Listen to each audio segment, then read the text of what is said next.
Hay que entender una dinámica de que la población adulta mayor en Costa Rica va a llegar a tener un peso importante en la toma de decisiones en los próximos años. Y no es que no lo tengo ahorita, pero la base demográfica va a ser muchísimo mayor.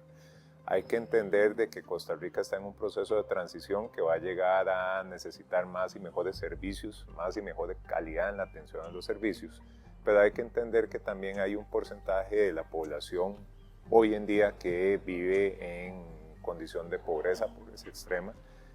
Hay que entender que hay un porcentaje también muy alto que vive solos, digamos, que no tienen una compañía cercana o no tienen, digamos, ese acompañamiento de los familiares. Hay que entender que hay un porcentaje muy alto de personas que son abandonadas en hospitales o en centros diurnos, que literalmente se vuelven repositorios de personas, y eso es importante tratarlo de esa manera. Hay que entender de que hay personas en el área rural que le están pasando muy mal y hay personas en el área urbana que le están pasando muy mal, más allá de la percepción, por ejemplo, de aquel familiar cercano, aquel abuelo o abuela que nosotros tenemos en nuestro núcleo familiar, que podemos tener ciertas características. Hay evidencia que apunta a que hay personas que le están pasando muy mal, como también hay evidencia de que hay personas que le están pasando muy bien.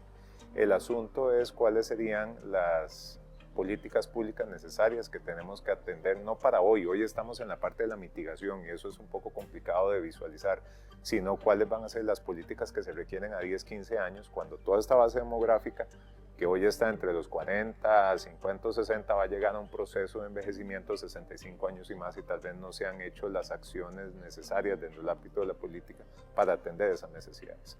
Entonces, si no atacamos eso hoy con la información que ya tenemos, dentro de 20, 30 años la problemática va a ser muchísimo mayor. ¿Por qué? Porque no invertimos en infraestructura, porque no invertimos en atención, porque no estamos invirtiendo en esquemas diferentes para la sostenibilidad de las pensiones como tales.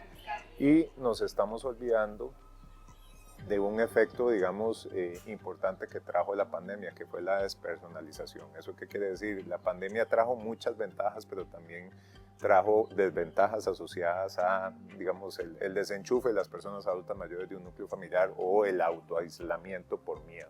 Entonces, esas son algunas características de lo que hoy tenemos, de lo que va a pasar si no hacemos cosas.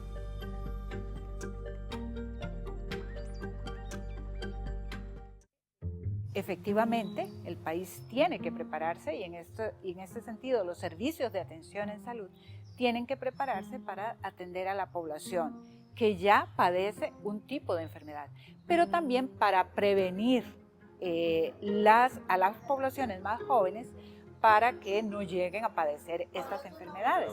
Y la preocupación radica fundamentalmente en que hay población joven que ya tiene aspectos que son a considerar como el tema de la diabetes o como el tema de la hipertensión, ¿verdad? Que luego va también a generar en otras enfermedades. Un aumento en la expectativa de vida. Eso quiere decir que una vez que la persona adulta mayor se jubila, va a vivir más años con esa pensión.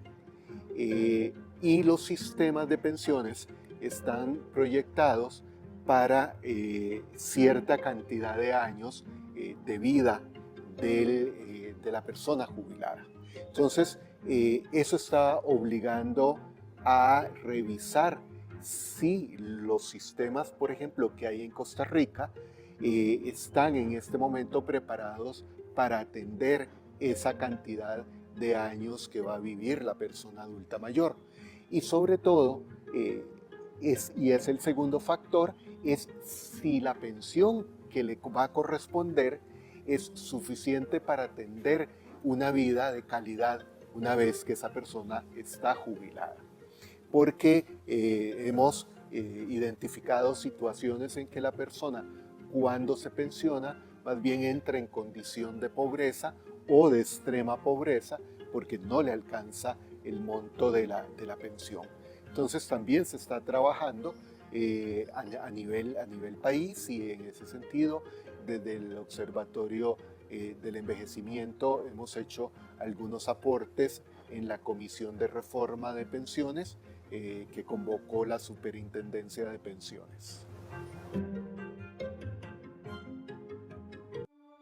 Hay un estudio que también lo mencionamos nosotros en el primer informe, y es que señala que las personas adultas mayores en Costa Rica, si bien es cierto, tienen una expectativa de vida elevada con respecto a la demás población a nivel mundial, también es cierto que más de la mitad de esos años que tenemos como expectativa de vida adicional los padecemos con algún grado de enfermedad o discapacidad. Entonces, este tema es muy importante, ¿verdad? Porque si todos queremos vivir una larga vida, ¿verdad? No sería, ¿verdad?, una recomendación que más de la mitad de esos años sean con un tema de enfermedad, con un tema de discapacidad, ¿verdad? Y eso hay que ponerle también un acento importante para trabajarlo en edades más tempranas. La mujer que no quiera tiene que ser linchona. Estamos discutiendo, háblale con Ataona. Y si me sale chúcara la manso porque no es la primera que ha lanzado. De 10 solo.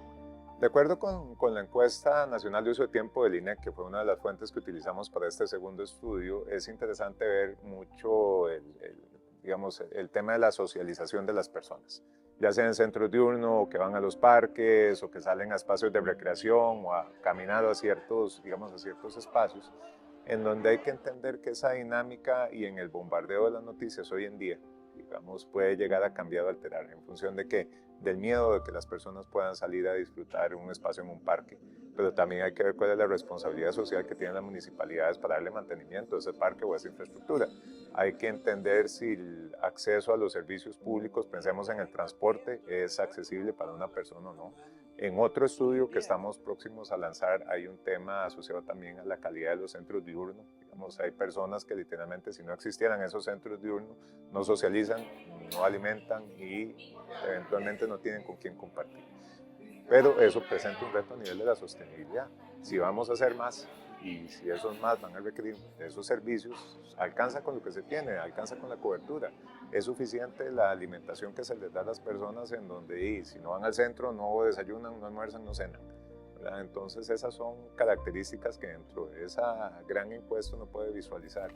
Y otro tema también interesante que tiene que ver con quién va a cuidar a las personas. Digamos, el tema de los cuidadores. Desde la facultad y la cátedra de envejecimiento se han hecho esfuerzos también para tratar de sensibilizar, de formar, de educar a estos cuidadores y también de posicionar el tema en la discusión. Entonces yo creo que el uso del tiempo va a cambiar, sí, significativamente, porque vamos a tener una población que ha sido expuesta a otras tecnologías y a otros esquemas, pero también vamos a tener el mismo patrón en otras partes del país. Pensemos en las zonas costeras, pensemos en las zonas indígenas, pensemos también en zonas un poco más retiradas del gran área metropolitana, en donde tal vez ir al parque no es tan sencillo, o ya no es atractivo porque ya no hay bancas o ya no hay espacios, ¿verdad? Entonces es complicado, digamos, dimensionar qué va a pasar, pero sin duda vamos a tener una transformación también en esos espacios, o se requiere una transformación.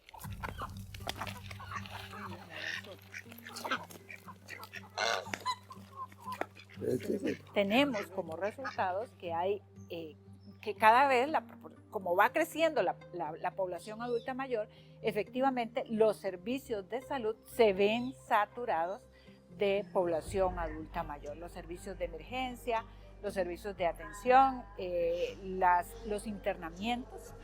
Todo esto es una cadena que tiene que efectivamente visualizarse para que no solo la infraestructura sea, digamos, una herramienta fundamental en la atención, sino también el personal médico, ¿verdad?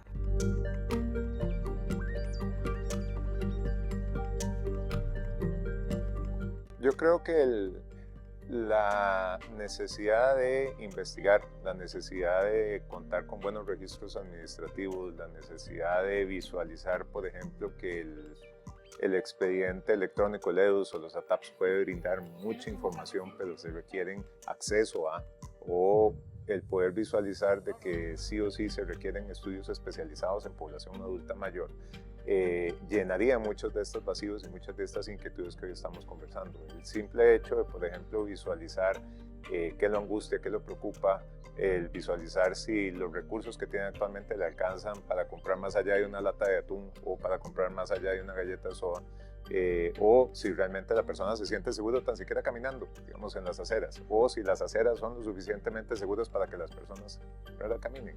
Creo que si el país no hace una inversión, digamos, estratégica en sistematizar, en levantar información, en levantar datos, nos vamos a tener que seguir realizando investigaciones muy puntuales o haciendo supuestos muy grandes, digamos, y sobre esos supuestos es muy difícil tomar decisiones a mediano o largo plazo.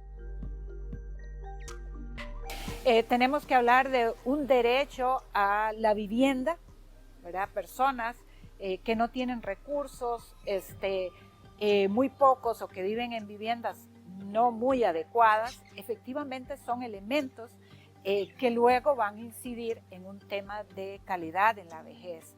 El tema de también del acceso a la educación, del acceso a la participación social en diferentes aspectos de la vida diaria, el derecho realmente a contar con una calidad de vida hasta el último día de sus vidas.